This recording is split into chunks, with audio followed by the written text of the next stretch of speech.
Ойлгоо компани Монгол хаан жүжигийн санхүүжилтэд 7.9 тэрбум төгрөгийг хууль зөрчиж олгосон байна гэх мэдээллийг улсын хурлын гишүүн Инх Баяр мэдээлээд байгаа.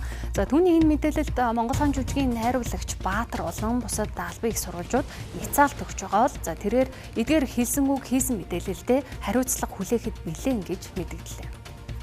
Зүүн таслах үйл ажиллагаанд оролцсон. За оюутны засгийн газар Рио Тинтогоос 20 сая $50 авах гэрээ байгуулад 1.9 сая $10 нэх Британийн 2 хүнтэй компаниор шилжүүлсэн.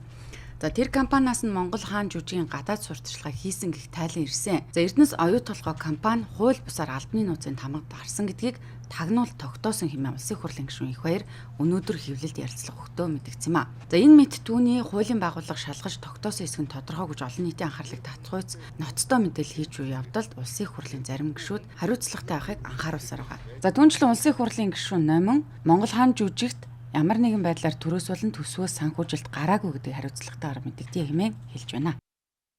Намайг соёлын сайдаар ажиллаж байх үед за соёлын яамнаас Монгол хаан төсөлтэй холбогдуулан ямар нэгэн санхүүгийн зарцуулалт төсвөөс гараагүй болно гэдэг би бас ярианыхаа эхэнд хэлсэн дахиад хариуцлагатай хэлье гэж бодож байна. За Go Mongolia төслийн хүрээнд бол бид нар цаашлаад энийг хэрэгжээд явах ёстой төсөл гэж үзэж байгаа.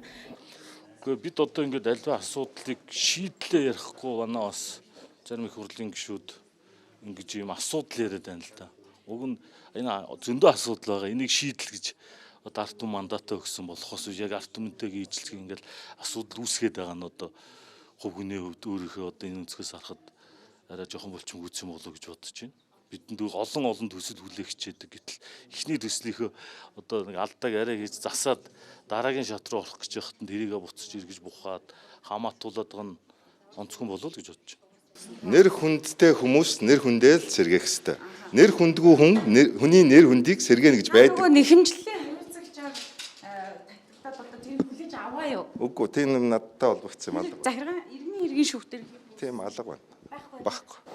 Та ер нь энэ сүүлийн үед хэвлэлээр энэ ярьж байгаа энэ асуудлууд дээр хуулийн хариуцлага хүлээхэд бэлэн байгаа. Одоо юу гэдгийг танд 2 жил шүүхтэлцээд нэгэнд нь ч ялагдаагүй явж байгаа өнөөдөр хүртэл. Би 2 жилийн турш нүүрчэд намайг шүүхтээд би одоо улсын дээд шүүхтээр 3 асуудал дээр ялчаад явж байгаа шүү дээ. Би нэг ч ялагдаагүй. Цаашид ялагдахгүй.